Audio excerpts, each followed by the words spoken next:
সাপ বাবা দুইটা দুইটা হওয়ার সম্ভাবনা তাইলে কই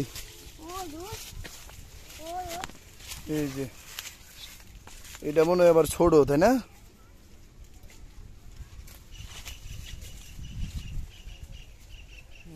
এটা ছোট আচ্ছা তার মানে সাপ দুইটা হইতে পারে বিষধর সাপ নিশ্চিত নাকি পানো সাপ আচ্ছা আচ্ছা তারা পানো সাপই দেখছে ফোন যেহেতু দেখছে ফোন যেহেতু ধরে পানো সাপ হ্যাঁ না এটা সাপের গর্ত না আচ্ছা হোসেন এদিকে আসো যেমন এই গর্তটা দেখলে মানুষ একটা আন্দাজ করতে পারে যে এটা কি এর গর্ত যেমন বাইজি গেছে আসলে এই যে গুড়াবালুটা আছে না হ্যাঁ এই যে হ্যাঁ কোনো জিনিস সাপ যদি আর সজাগ করে এটা পিছল হয়ে যায় এটা একবারে পিছল থাকতো যদি সাপের গর্ত হইতো নাকি অর্থাৎ এটা সাপের গর্ত না গ্যারান্টি আমরা যাই হোক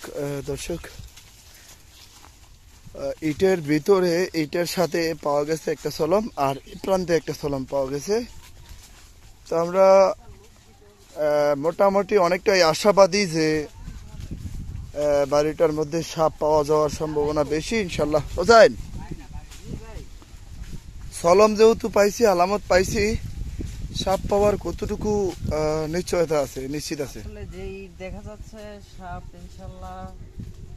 পাওয়া যাবে তো 100%ই বাকিটা সবকিছু মালিক আল্লাহ আল্লাহ ভালো জানে 100% ধরা যায় পাওয়া যেতে পারে নাকি ওকে ঠিক আছে আজকে আমরা দেখব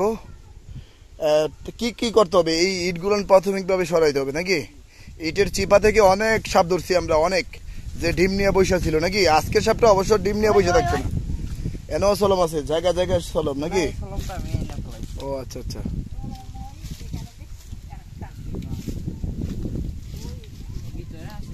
আচ্ছা অনেক ইট আছে এখানে লোক লাগবে হ্যাঁ লোক লাগবে অনেক এই ইট সরাইতে গেলে লোক লাগবে কেমন লোক বল শক্তি লাগবে লোকের প্রয়োজন যে ইটগুলো সরাইতে হবে সাপগুলান ধরতে হলে তাই তো